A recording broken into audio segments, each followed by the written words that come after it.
Hadirin, Ramadan itu berkah, nikmat.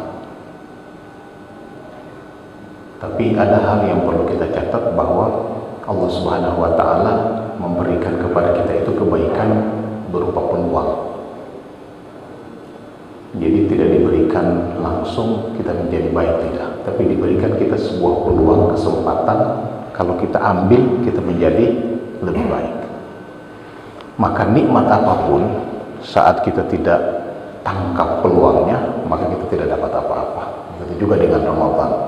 Jadi alhamdulillah kita ini termasuk Allah pilih untuk bisa menangkap peluang di bulan Ramadan. Semoga kita bisa memanfaatkan sebaik-baiknya, mensyukurinya.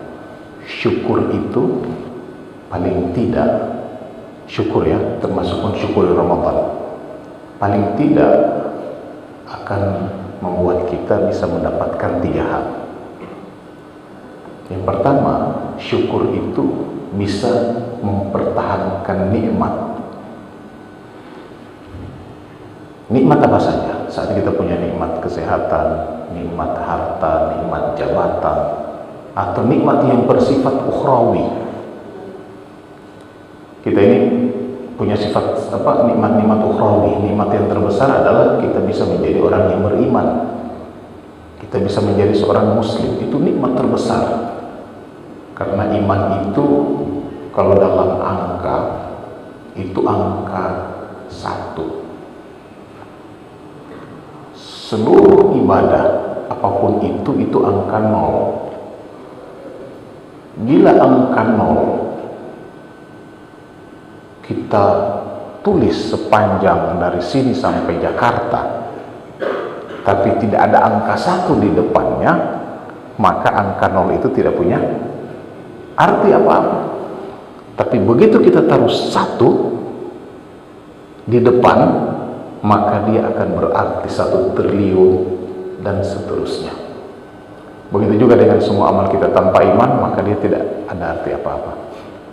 Itu yang kita syukuri. Alhamdulillah juga kita bersyukur dibimbing oleh Allah, diberikan taufik untuk mudah melakukan kebaikan. Itu tidak mudah Bapak Ibu. Mudah untuk berzikir, mudah untuk sholat, mudah. Itu semuanya bimbingan. Namanya hidayah taufik. Kalau yang pertama kan hidayah iman. Hidayah yang kedua namanya hidayah taufik. Dipermudah kita untuk melakukan kebaikan. Ada orang punya iman, tapi imannya tidak cukup kuat untuk mendongkrak dia, mendorong dia untuk melakukan kebaikan. Ini yang kedua, hidayah taufik. Dan ini kita minta sama Allah saat kita berdoa setiap habis sholat. Dan ini doa diajarkan oleh Rasulullah kepada sahabat dan tentu kepada kita semua. Apa itu? Allahumma a'inni ala dzikrika wa syukrika wa husni ibadatik. Ya Allah, bantu aku untuk apa? Untuk bisa berzikir, untuk bisa bersyukur, dan untuk beribadah. Ternyata itu semua butuh bantuan dari Allah. Karena kita yakin la haula wa la quwwata illa billah. Tidak ada daya dan kekuatan kecuali dari Allah, dan kita ini lemah. Maka kita minta kekuatan dari Allah Subhanahu wa Ta'ala. Kita cuma berusaha, kita cuma berikhtiar, tapi sekali lagi jebakan-jebakan yang akan menghalangi kita bisa beribadah kepada Allah itu sangat banyak. Rintangan-rintangan, portal-portal itu banyak. Dan kalau Allah tidak bimbing kita, Allah tidak permudah kita, kita akan celaka. Menghadapi hawa nafsu, menghadapi setan bangsa manusia juga bahaya. Karena setan itu ada 2. Ada setan bangsa jin yang tidak kelihatan, dan ada juga setan yang jenis manusia yang kelihatan, tapi punya fungsi yang sama, sama-sama menggoda. Oleh karena itu di dalam Al-Quran dikatakan wa kadzalika ja'alna likulli nabiyyin syayatinal insi wal jinni, dan demikianlah kami jadikan bagi setiap nabi itu ada setan dari bangsa jin yang menjadi musuhnya dan dari bangsa manusia. Dalam surat An-Nas juga kita qul a'udzu birabbin nas malikin nas ilahin nas min syarri waswasil khannas alladzi yuwaswisu fi sudurin nas, yang memberikan waswas, yang memberikan godaan di jiwa manusia, minal jinnati Wannas, baik dari bangsa jin maupun dari bangsa manusia. Jadi Bapak Ibu, ini yang pertama, syukur bisa mempertahankan nikmat. Nikmat apa saja. Jadi kalau kita punya nikmat dan ingin nikmat itu bertahan, banyak syukuri itu nikmat, banyak syukuri. Jadi Allah itu tidak mencabut nikmat kecuali kalau kita kufur nikmat. Kalau kita menyikapi nikmat itu dengan cara yang salah. Yang kedua, hadirin sekalian, syukur juga itu akan bisa membuat nikmat itu bertambah. La in syakartum lazidannakum. Bertambahnya itu dua. Yang pertama, bertambah secara kuantitas.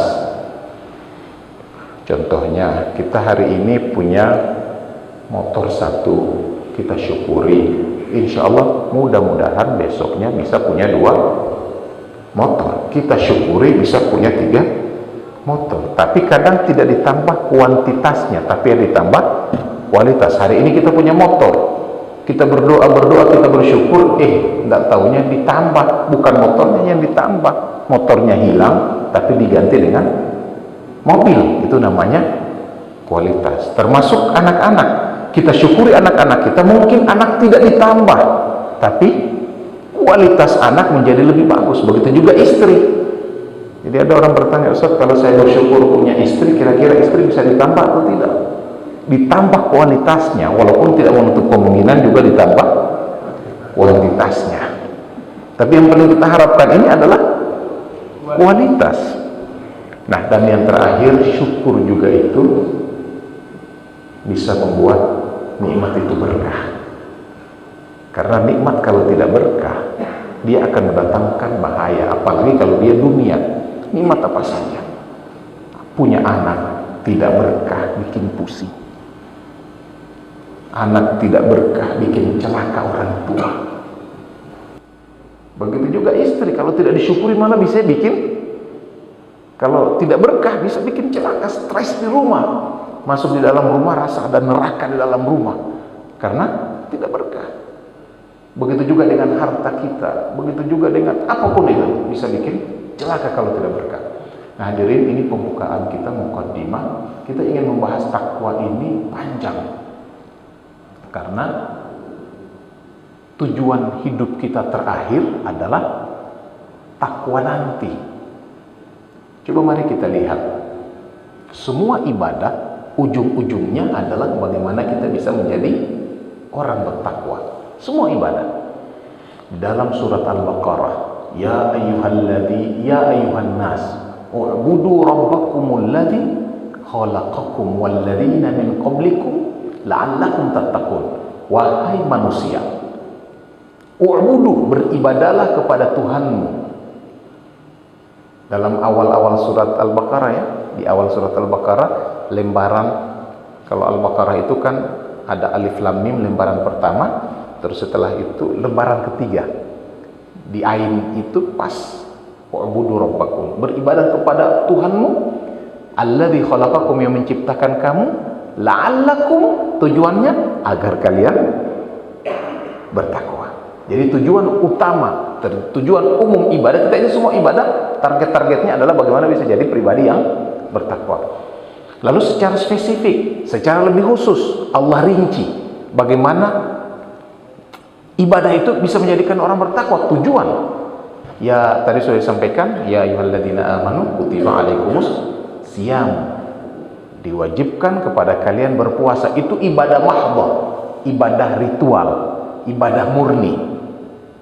Apakah hanya ibadah itu kan ada dua, ada yang bersifat muamalah antara manusia dengan manusia, dan ada yang bersifat ritual antara kita dengan Allah.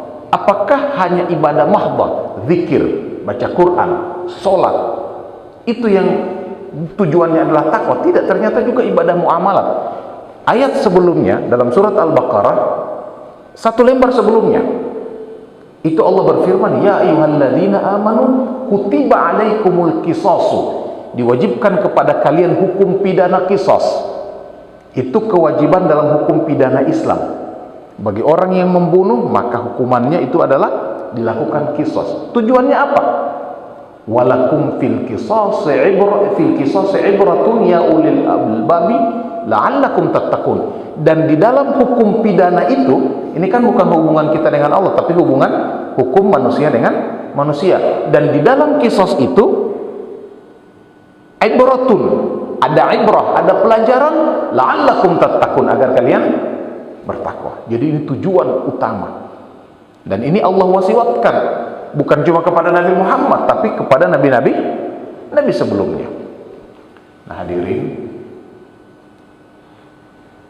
kenapa kita butuh untuk menjadi orang bertakwa? Kenapa kita butuh belajar untuk bisa menjadi orang bertakwa?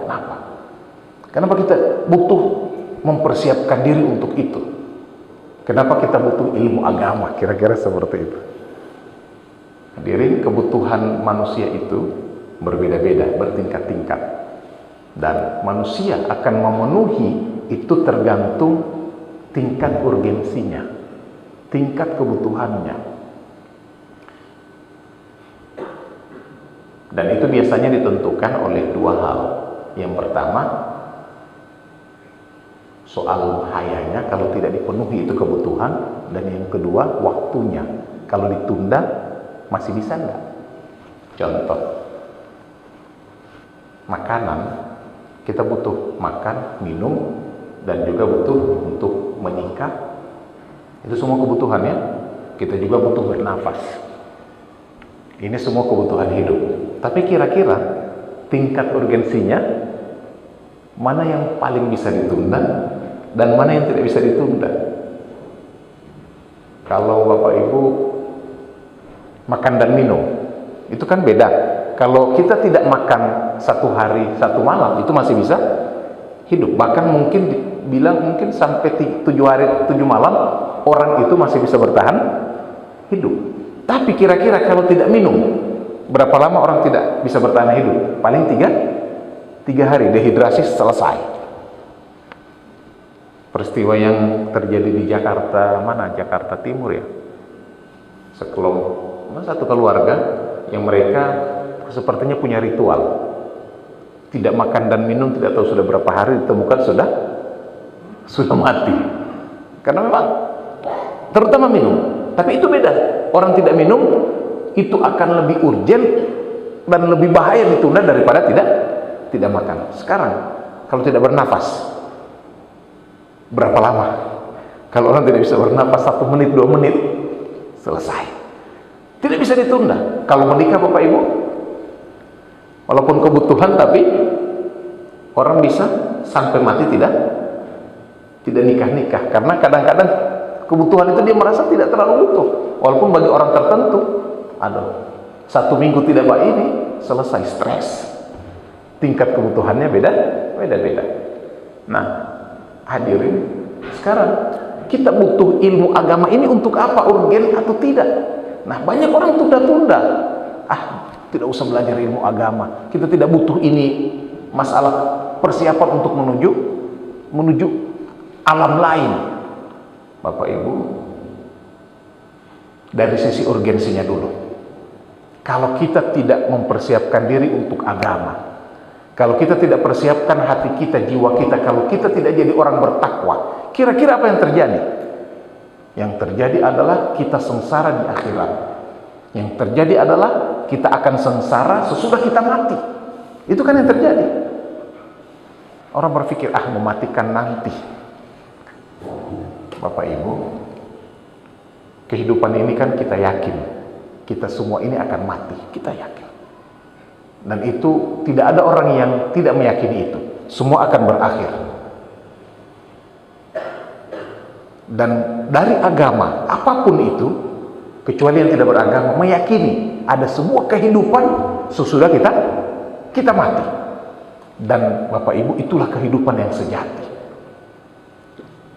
Cuma terkadang kita itu lebih memilih yang kelihatan di depan mata daripada nanti sesudah mati. Padahal yang sesudah mati itu jauh lebih baik, lebih abadi.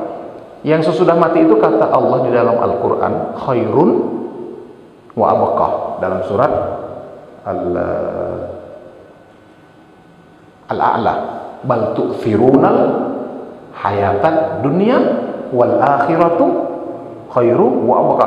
Kalian ini lebih suka dunia, kalian lebih suka ini materi. Padahal akhirat itu sifatnya dua. Yang pertama khairun, lebih baik, dan yang kedua abqa, lebih kekal. Nah Bapak Ibu, kita sedang mencari yang itu, yang kekal dan lebih baik.